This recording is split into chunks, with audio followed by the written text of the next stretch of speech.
دوران سماعت مقدمے کے گواہ پولیس اہلکار نے عدالت میں اپنا بیان ریکارڈ کروایا، جس میں بتایا گیا کہ گینگ وار کے سرغنہ عزیر بلوچ نے میرے سامنے اپنے جرم کا اعتراف کیا۔ 11 مئی 2020 کو سینٹرل جیل میں عزیر بلوچ سے تفتیش کی تھی۔ عزیر بلوچ سے تفتیش عدالت کی اجازت لینے کے بعد کی گئی تھی۔ گواہ نے بتایا کہ تفتیش کے دوران عزیر بلوچ نے اپنے جرم کا اعتراف بھی کیا۔ عزیر بلوچ نے دوران تفتیش اعتراف کیا تھا کہ اس نے لیاری آپریشن میں پولیس پر حملہ کیا۔ عزیر بلوچ نے اپنے دیگر ساتھیوں کو پولیس کو مارنے کے احکامات بھی دیے۔ اب عابد زمان ایڈوکیٹ نے موقف اختیار کیا کہ میرے موکل عزیر جان بلوچ نے دوران تفتیش ایسا کوئی اعتراف نہیں کیا۔ ملزم نے اگر کوئی ایسا اعتراف کیا تو وہ کسی میمو یا فرد گرفتاری میں شامل کیوں نہیں کیا گیا۔ پولیس کی جانب سے دی جانے والی گواہی جھوٹی اور بے بنیاد ہے۔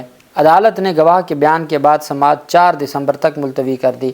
پولیس کے مطابق 2 اپریل 2012 کو لیاری آپریشن کے دوران گینگ وار کے کارندوں نے پولیس پر حملہ کیا تھا۔ گینگ وار کے دہشت گردوں نے پولیس پر راکٹ اور فائرنگ سے حملہ کیا۔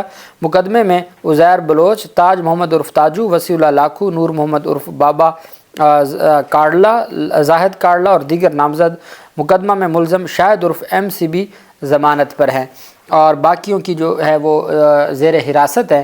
اور پولیس کہتی ہے کہ ہم تفتیش کے لیے ہم گئے اور ہم نے جب ان سے سوال جواب پوچھے تو انہوں نے اعتراف کیا۔ اب extra judicial confession is no confession in the eye of لا۔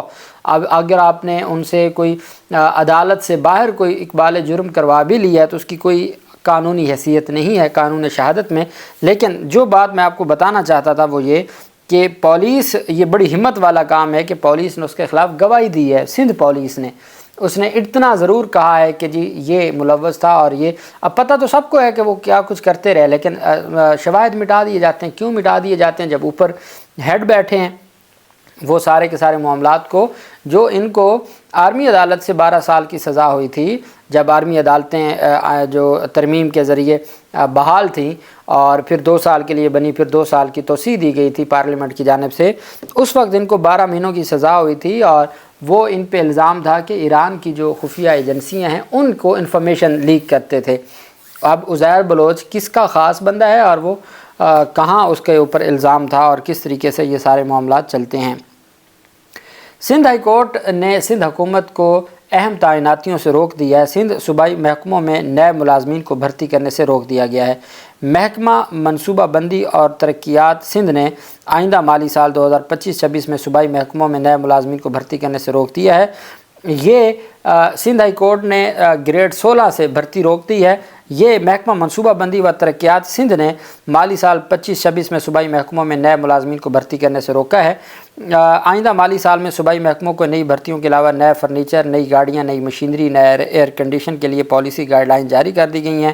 محکمہ منصوبہ بندی و ترقیات نے تمام صوبائی محکموں سے رواں ماہ کے آخر تک جو تفصیلات ہیں وہ بھی طلب کر لی ہیں۔ اب دیکھنا یہ ہے کہ جو سندھ ہائی کورٹ کی جانب سے ایک حکم نامہ جاری کیا گیا ہے جس کے مطابق گریڈ 16 سے اوپر جو ہے جتنی بھی اپوائنٹمنٹس ہیں وہ نہیں ہو سکتی، جو اس سے روک دیا گیا ہے، اس حوالے سے سندھ حکومت کی نے جو اپنا ان کی جانب سے اسٹیٹمنٹ آئی ہے، چونکہ وہ کہتے ہیں یہ پالیسی میٹرز ہیں۔ ابھی تبھی تو یہ آئینی بینچ بنانا چاہتے ہیں۔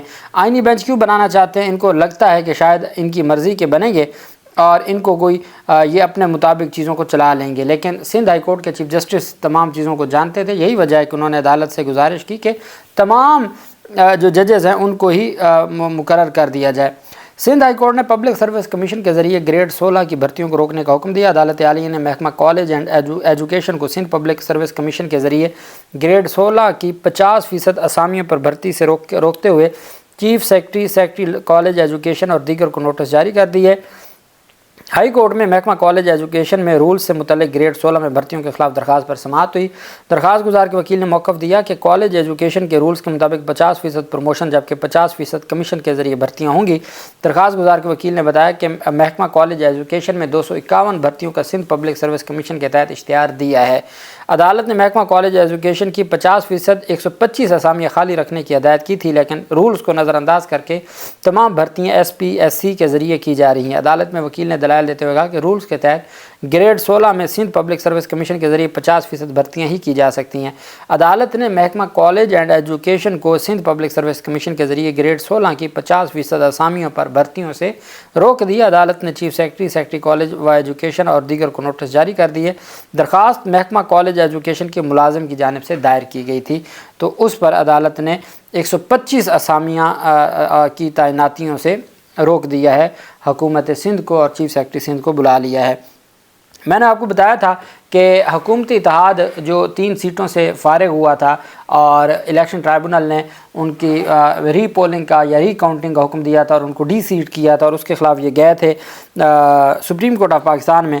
صرف ایک کیس تھا علی مدد جٹک جو پیپلز پارٹی کے ہیں، ان کی حد تک قاضی فیاض عیسیٰ بینچ نے اسٹے دیا تھا، لیکن اب مین کیس کے اوپر سماعت ہونی تھی۔ اطہر من اللہ صاحب کو بینچ کا ہیڈ بنایا گیا تھا۔ اب خبر یہ ہے اور جو اب تک کی اطلاعات ہیں کہ اطہر من اللہ صاحب اویلیبل نہیں ہیں 20 کو، جس کی وجہ سے جو 3 رکنی بینچ تھا اس کا سربراہ اطہر من اللہ صاحب کی جگہ پہ اب جسٹس شاہد وحید صاحب کو بنا دیا گیا ہے۔ جسٹس شاہد وحید صاحب وہ جج صاحب ہیں جو پہلے آپ کو یاد ہوگا عمر عطا بندیال کے ساتھ ہر بینچ میں بیٹھتے تھے، پنجاب جو انتخابات سے متعلق بھی، اور پھر اس کے بعد آرمی عدالتوں سے متعلق جو شاہد وحید صاحب کے بھی آرمی عدالتوں کے خلاف فیصلہ دینے والے میں عائشہ ملک صاحبہ، منیب اختر، اعجاز الحسن اور شاہد وحید تھے۔ ابھی جو مخصوص نشستوں میں بھی آپ نے پھر شاہد وحید کو سنا، تو یہ وہ شاہد وحید صاحب ہیں جو لاہور ہائی کورٹ کے جج تھے اور بڑے تگڑے جج ہیں۔ اور اب 2 چیزیں ہو سکتی تھیں۔ پہلے تو یہ تھا کہ جو پاکستان تحریک انصاف کا کیس ہے وہ جو پٹیشن ہے 8 فروری کے انتخابات میں دھاندلی اس کی تحقیقات سے متعلق کہ وہ اطہر من اللہ صاحب اس کو اس کیس کے ساتھ اٹیچ کر دیں، لیکن اگر اب وہ نہیں ہوگا تو ہوگا کیا؟ جو اصل چیز ہے جو پاکستان تحریک انصاف کے لیے نیچے ٹرائبونل میں جو کیسز ہیں اس کے لیے اہم ہے، وہ ہے کہ ہر صورت فارم 45 کو اہمیت دینا، کہ جہاں فارم 45 ہے اس کے مقابلے میں اور کوئی چیز نہیں ہے، جس پر قاضی فائز یہ آبزرویشن دے کے گئے تھے کہ جو فارم 45 کیا ہوتا ہے، جب ڈبے کھل گئے ہیں تو اس کے بعد فارم 45 ختم، چونکہ پاکستان تحریک انصاف کے کیسز ہی فارم 45 پر، تو یہ جو 3 رکنی بینچ ہے یہ فارم 45 پر ایک بڑی ججمنٹ ان 3 کیسز میں دے سکتا ہے، جس کی بنیاد پر پاکستان تحریک انصاف کو الیکشن، اب جب سپریم کورٹ کا فیصلہ آ جائے گا تو وہ تو بائنڈنگ ہے نیچے الیکشن ٹرائبونلز پر بھی، تو اس وجہ سے کیس سیدھے ہو جائیں کہ وہ بھلے ریٹائرڈ ججز کے الیکشن ٹرائبونل کیوں نہ ہوں۔ تو یہ جو ہے وہ جسٹس شاہد وحید صاحب کو اس کا سربراہ بنا دیا گیا ہے اطہر من اللہ صاحب کی جگہ۔ عرفان سعادت خان اور عقیل احمد عباسی صاحب، یہ 3 رکنی بینچ ہے، یہ 3 درخواستوں پر 20 نومبر کو سماعت کرے گا۔ اللہ پاک پاکستان کا حامی و ناصر ہو۔ بہت شکریہ۔ اللہ حافظ۔ پاکستان زندہ باد۔